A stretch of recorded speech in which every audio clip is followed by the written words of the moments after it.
Not as much as Wisconsin, I'm sorry, but it is, we do have people banging on walls in one of my committees, and there are about 500 in my committee outside when we were talking about prevailing wage and eliminating that. But, as a Tea Party and as the grassroots, it was easy to say what you're against and fight, when they were proposing raising taxes and, Granholm was not wanting to balance the budget, and we marched on Lansing. But now, we can be divided, unfortunately, with what we think the answers are, where we should cut. Should we tax pensions or not? Should we give them an exemption? Should we really reduce business tax? Should we, by how much? So, I guess there's a dispersion of effort, and so I think that the grassroots really needs to figure out. You've got an idea, but I think everybody else probably has a different idea of exactly how to cut or where to cut. It's the same idea. Cut. Well, no, I agree. I agree, but okay, so the proposal is cutting schools by 4%. Should it be 8%? Should it be 6%? When the recalls come, will you make sure that you're there defending that, or did you only defend it if it was 8% and not 6%? There's I hear you, and we want to cut, but there's, it would be helpful. I've got the lady back here. I was wondering if you could give us some information about where the budgets come from. We heard there's 16 of them, some of them as many as $10 billion, but you're starting up here at a number of $10 billion. I, in my past career, have managed $1 million budgets. I start at the zero and go up to get to whatever my top level is. Where do these $10 billion numbers come from? How do you know what you're cutting 4 or 6% from? Well, I think that's part of the problem is because the culture in Lansing is we hear the term continuation budgets, or we hear there's a predisposition to begin the measurement from where you were the previous year, rather than going back to the drawing board and saying, okay, let's either re-justify everything that you did before. And I think that in his own language, I think that's what Governor Snyder is calling for when he's placing so much emphasis on his term as metrics and dashboards and that, but ultimately it's the same, that's the principle that he's arguing for, is saying we're going to re-examine everything that we're doing here, forgetting that it had a history, and either re-justify it or be done with it. And I think that's the proper approach. Yeah, I think that what is it? Outcome based, or no, value for money budgeting, I think is what he says. And so and I understand about zero-based budgeting. He's going to say that you have $1 million, we're going to cut you because you only have 800,000, and this are the 4 outcomes that we want you to do, and this is the metrics that we want those 4 outcomes to be. And so he's. I guess, yeah, there are $10 billion budgets. They have line items. There's a real debate on whether we should allow the executive branch to roll those up, it's called. And so right now, a $10 billion budget may have 80 line items, meaning 80 different departments or 80 different. He wants to say, look, give me 20% less and let me delegate and just tell me what you want. What are the outcomes you want? You're going to give me 20% less, and let me kind of move the money around, because I can kind of tell you where there's efficiencies and where we can consolidate and all that. So where do they come, Mike? Where do they come from? Where do the budgets? They descend from somewhere to begin with. There was a discussion not too long ago about a zero-based budget going back and scrapping the whole thing. It seems like every year there's a template that gets pulled forward. The left side of the ledger, which describes the expenditure, stays the same. The right side with a number changes. It's as easy as that. That's really the way it has been done over the years. This current legislature appears to be undoing all that and is going back and examining the line items and identifying the programs that just don't work. Now, it's going to be a tall order, and when I heard him say that he had to get it done by May 31st, I knew it couldn't be done, because that's a lot of work they'll have to do. And it's going to take some time. I hope that they roll it all out. Everybody can see what's going on. I think they're going to. And make sure that the light of day is shown on all of it. Everybody should see this. But This is all back to the same thing. What is the core function of government? That's the discussion that we have to have. Once you identify what the core function of government is, then you talk about funding. Yeah, no, Yeah, Norm? yeah, hopefully one of the outcomes of this panel is that we will impanel a task force on budgets and spending. Right. In which we will assemble some experts from the private sector that can help you scour the budget Right. and help identify facts and targets. Yeah. Using some of the techniques we use with the W.R. Grace Commission and the Reagan Transition and so on. So my question is, how do we get those tools? Is there any way you folks can open up the door so we can look at contracts and we'll give you several hundred hours Right. of help scouring through this and making sense of this budget if you can tell us how to open the keys and get access to it. Yeah. It gets back to something I mentioned at the outset. Taking inventory of the individual human talent that you have available to you, and then maybe assigning it to a particular area of the budget, and then contacting friendly legislators and say, hey, Dave, I've got 3 people here that are knowledgeable in a particular area, and make them available to me. I will Okay? commit to you. That's what that I could use that. I think we all could use that. I will commit to you that we will give you 600 hours of labor, qualified labor, accountants, business people, dedicated citizens who are willing to help make this happen if you'll help us open the door and tell us, guide us, tell us how to do it. I think that's Oh, accept that, yeah.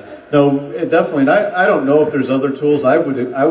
I've toyed around with how to use Facebook pages the best in a Facebook group. If you had one for every subcommittee, I think the chairman would forward the documents or the links.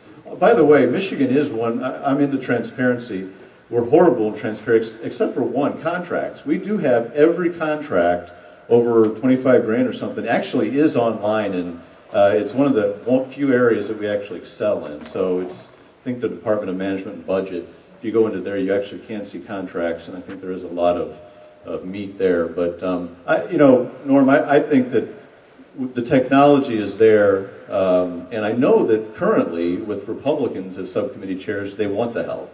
And I really think that if Bob Janetsky in higher education, I think he probably has 3 people on this subcommittee with all of higher education. They would love to know, to put either, it should be there on links, but if it's not, to PDF it and make sure that it's on a Facebook page that you guys can link to it and start asking questions and really diving into it. I mean, that would be phenomenal. I think that's where we've got to get to. I was talking about that before you got in, that is the direction. Yeah. Short question. I'm Bill McMaster with Taxpayers United. What I'm very concerned about is focused here in this blue news release that I hope you got. We delivered it to each of your offices on Thursday. It doesn't make sense to us that the legislators are taking the cue from the governor regarding tax hikes and thinking that because you increase taxes on seniors and you cut it on young professionals or LLCs, that it evens out. That is not the way the Michigan Constitution was amended in 1978 with the Headley Tax Limitation Amendment. Okay, we're dealing with expenditures and the cutting the budget, so, And okay. we're talking about your budgeting and what have you. Okay. And when you give seniors a tax hike of 20% on homestead property taxes, that requires a vote of the people. When you give people a increase of $900 million on senior pensions, that requires a vote of the people. Now, if you want to go back to zero, take this useless corporate welfare program for the last 12 years and put a moratorium on it or stop it. Right. And then you save $2 billion a year. If you have, therefore, a $1.5 billion deficit, it's gone. Now, it's time that you, people in office started honoring the Constitution. If the Constitution says no new taxes without a vote of the people statewide, why don't you do it? put it on the ballot. If it's unconstitutional, I'm sure it will be stopped. Yes, sir, back there. Yeah, a couple thoughts on expenditures and budget cuts. I used to work with Paul Hilligans, and he was big on sunset legislation. You pass a piece of legislation, but it sunsets at some point. If there's no longer a use for it, it dies. But so many things continue on momentum without rationale. Another one is in the use it or lose it mentality. This is real prevalent at the federal level. I'm sure it's also prevalent at the state level. You get a budget, mental health or whatever. You don't spend it all, next year they cut you back. So there's pressure to load up and spend it at the end of the year, because if you return it, you get penalized. We got to change that mentality because that adds to inefficiency and waste of funds. Get rid of the buggy whips. When they first started building cars, they had buggy whip holders on them, maybe when the horse came to haul the car away, but they kept stuff on the cars that they didn't need anymore. And we've got commissions and boards and things that have been formed over a number of years. I don't know if they amount to a lot of money, but they tend to have been put in place by advocacy constituencies, like I used to work for disability groups. And it's more of a lobbying effort to find out what those constituencies need and want from government. But the reality is they don't really help improve government oftentimes. They've been there for a long time, they keep in existence, and there's other ways to approach the legislature. Take a look at those and see, are they needed, are they serving a useful purpose? Because some of them are around for so many years, no one can tell you how they even got started, but they continue to fund those. We're not at a point where we can afford any extra expenditures.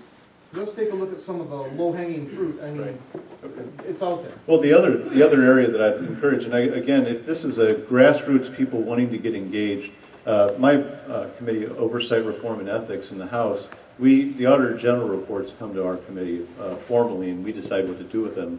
And there are a lot of big savings, hundreds of millions of dollars. And so I have thought about having a Facebook page where anybody who wants to check out, the latest Auditor General report, or one that you have an interest in, because he usually comes out, even the ones 3 or 4 years ago, they were ignored by Governor Granholm, and there was hundreds of millions of identified fraud and potential savings that we were going back and looking at. But I would love to set up a Facebook page and have people say, I'll take a look at one when I have time. And I really think that there's a lot there when it comes to the Auditor General. It's the one legislative area that actually goes out and bird dogs the executive branch. Well, good follow-up. Paul Ryan was doing a thing where they were asking people for ideas on how to cut waste and fraud in government, and he has periodic conference calls with hundreds of folks. That's really useful because what they're saying is we don't have all the answers, but if there's people out there that have some ideas on how we can improve the process, let us know. And I think that's kind of what you're talking about with the Facebook is allow local citizens or people that work inside systems to tell you how we can improve it, because bureaucrats don't want to find those solutions. They just want to perpetuate and improve and defend the bureaucracy. Right. The average taxpayer wants efficiency so we can survive. Right. Yes, sir. Well, it's my understanding that the budget stems out of the governor's office and the directors give that to the legislatures, and the legislatures debate that and either move that on or go up. So it's both executive and legislative responsibility in regards to the budget. Is your focus as legislators, is it going to be general fund reduction? Is that the only area where you're going to be able to? Or are you going to do like the governor's doing and just go pell-mell and cut and slash? And I think in a very gutsy way, and maybe in some areas a very succinct way.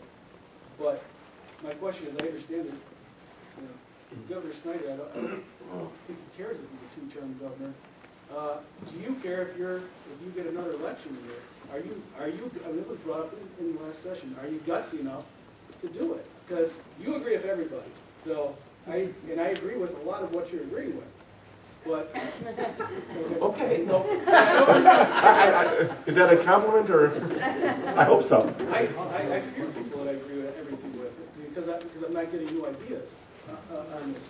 But if the budget comes down from the governor's office, and you don't know where the budget comes from, I'm a little concerned as someone who's paying into that general fund in other areas as well, that are you going to be able to, someone was saying the small cuts. There's big cuts we made. Now,